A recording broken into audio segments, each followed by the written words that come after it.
کامیران حاجو سروک کمیته پیوندی دربای انا کسی ج سوئد استکهلم ویل گل مبه لگل شاندک بلند کامیران حاجو لموسکو بو لگل برپرسین بلندین روسیا جویا بو برز حاجو بخیراتی حسکر بزنم والگل سرگی لاوروف و جیگروی یعنی وزیر دربای روسیا و جیگروی میخائیل بوگدانوف بهتر بحثا چکر سپاس براستی يعني مجاري قالكي برفراحتنا بحث دريج بالويجي بلكي زحمت بحمودي تايلو او بين اقوتن لي جوينا بلافروف رانيزيكي چل دقي دوام كر لافروف جي بهتر وي او اخوي باشي مجي وكا عليكي بروتوكولي معنك برسلندان لي اخفتني دي بهتر ببوغدانوف و شاندا بيرا لاوروف قالكي دسبيكر بمسألة أوكرانيا وانا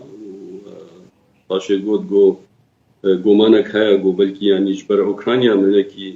دوري مسألة سوريا بونا نراستا عن بشجيريا بروسيسا سياسي بسوريا دكن وكي ديجي قالك غازن جوالات روجافا وأمريكا واكرن وانا مجبوري بكاري هاكرن أوكرانيا غازنج ركبريا سياسي سوري كرن و خرابي بحثامتي كرن مثلا اوكرانيا دا وصف حكومة سوري داد مثلا بشجيريا واج مثلا يعني شر واد اوكرانيا دا اروها مثلا شر و تركيا تفازي بكي قد ام دلجرانن و تشتكي ولو بي نبدل مايا وكيدي لسر بروسيسا كوميتا دستوري جو ما بيدرسون دي ومجرى جو مشكلة الجمالينا جو جاري كيدي كوميتا دستوري دسبيركي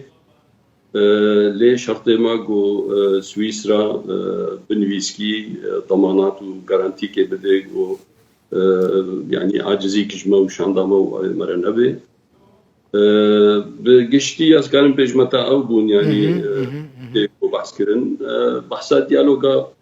ديالوغا كردا كر ياغو طرفي مسد وانا بيترابن رجيميرا جو ام يعني هرقاف وانا تشجيع دكن جبو في ديالوغي اللي امريكا سريوا او دكي يعني تبليها دكي عرقليت كي في ديالوغي دا ومجوارة قدية جي أمريكا ودرجوا برد يعني وهي وجبية هذه كان بيش متى يعني نامي خد أساسي أبينا نامي خد مرة باشي كاميران بروجيك يعني أزفي بيجم يعني روس جدينا كوريل بر إيرشك بجاية تركيا بقرن يعني جي نرم نيزيكي ومسألة دبن يعني شو بيجنا بيجومان نرم نيجي ويدن لي نبدلي وايا او دستوردانا كا تركي سر اخا سوريا نبدلي وايا لا محمود زانن يعني او قفن تركيا جوارا باشن جبر دهلن كرد بعلي شامي دهرن جبر ويجي از باورم يعني تكتيكات في چارچوبه ده نا وقتيا نپیرنا گو دسته وردانک چه باشه مثلا يعني نزكبونا كردان و شامي پروژه که روسان هيا تزاني بري هبو يعني روسيا هر دمید بيجا ام هول ددن کو كرد و شامي نزكي هف ببن لي وكا كجمرة قرتيتي يعني فكرة وان لسر نزكبونا كردان جبو شامي را دست کرنا ریوبریا خسره يعني جي نافچين روجاوي كردستانين ریوبریا خسر جبو شامي يعني جي ميكانيزم كدن هيا روس لي دفكره باورك نكتنا وياه اللي هم سبب مسألة آخرين ما قلت بري هر كسي ددنا شامي لشام بري خنادي كسي يعني ما قلت درج ما بردا يعني أمريك بريه دنا ودانوستان ما بشامي رنين اللي فسدوا أو دانوستان كان حتى نها ريجيم سوريا نأمده يجبوي كردا برسن هري بجو قبول بكي وكزمان وكنابي دولتي وإن مسألة دي ويتشاوا ويجا بروسيس سياسي وكجوند بيجن وجارة سريك بفي منتاليتها بهشكيا هنا نممكنه يعني رژیم فرد حسيق ولازمه بشتي حقا قرباني بشتي حقا خرابون بشتي دربونا 14 مليون انسان لازم جال كدير وشا سوريا وغيري وكبري ونجي تزان انه ممكن وغيري وكبري وهاجر من فشارك الرجيم لكن ممكن نينا تجاره سياسي شبابي ومنطقه سوريا بقبولناك تكس قبولناك نا بيكاتي سوريا دا نملطه سوريا بقشتي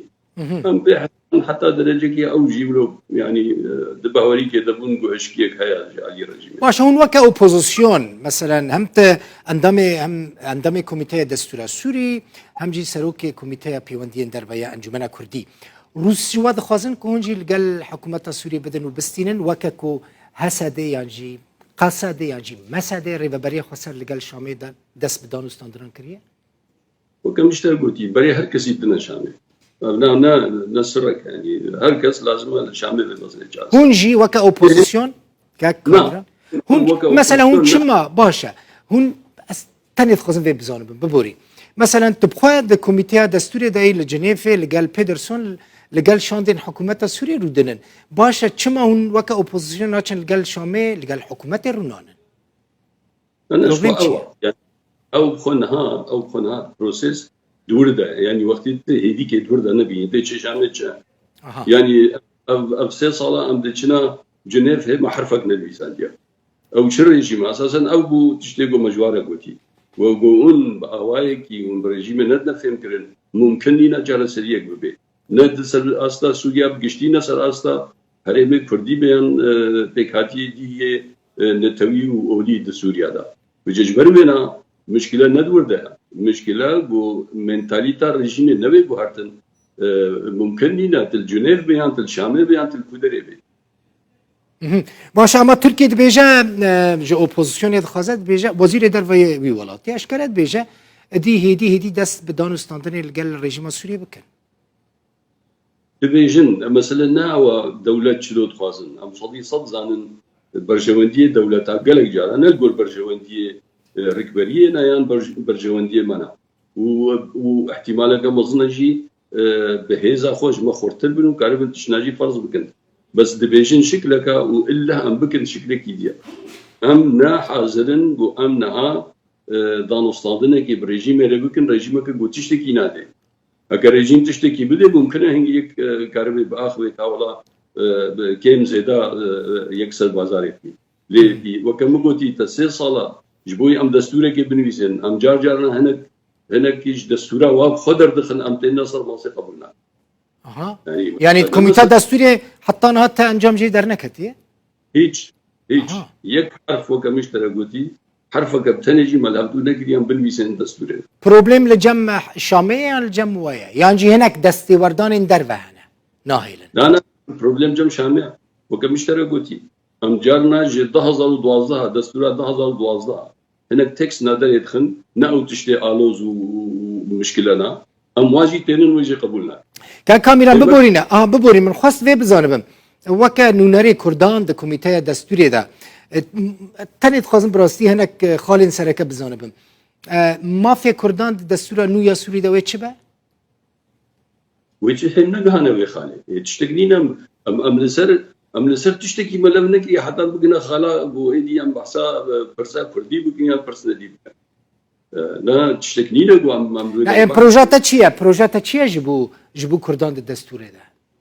زاني بروجاما بلندا يعني او بروجاما يعني يا وك كسا بروجاما ما بري قوتيام سوريا كفدرال فازن ليام زانن او بيكناي وي اتش وي جافا مسألة اساسي دما في كردادا وك مثلا ما في واي زمان بن مثلا ما في واي سياسي بن ريفابرنا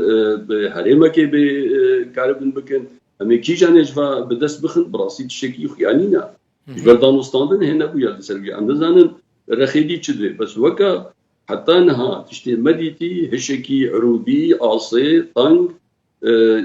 جي تشتكي لا يخوار وهرجارك جي قصد بيجن الجمهورية العربية السورية الجيش العربي السوري النظام العربي يعني ام زانن جو جما في اوي بكن ريجيم نعم داش تجاره سريا سياسي نج مسألة كرديرا نج المسألة سوري بقشتيرا هەگەر فشارێک لێ نەبێ ئەم ڕژیم ممکن نینە. اما هون اوبوزيسيون لسروان خالان هم فكرن خالين كنت بحث فيها العربيه السوريه الجيش العربي السوري نظام لا نخير هناك نمس العربية يعني نافوانا نخير هناك تشنا لبن هناك تشنا جي دناف مرق بريه بفدجي ناكوكي هنا سبچن خالد بله زور سپاس کامیران حاجو سروک کمیته پیوندین دروایا انا کسی و اندام کمیته دستور سوری ج سوید استوکهلم بیوانه بوی مولاتاف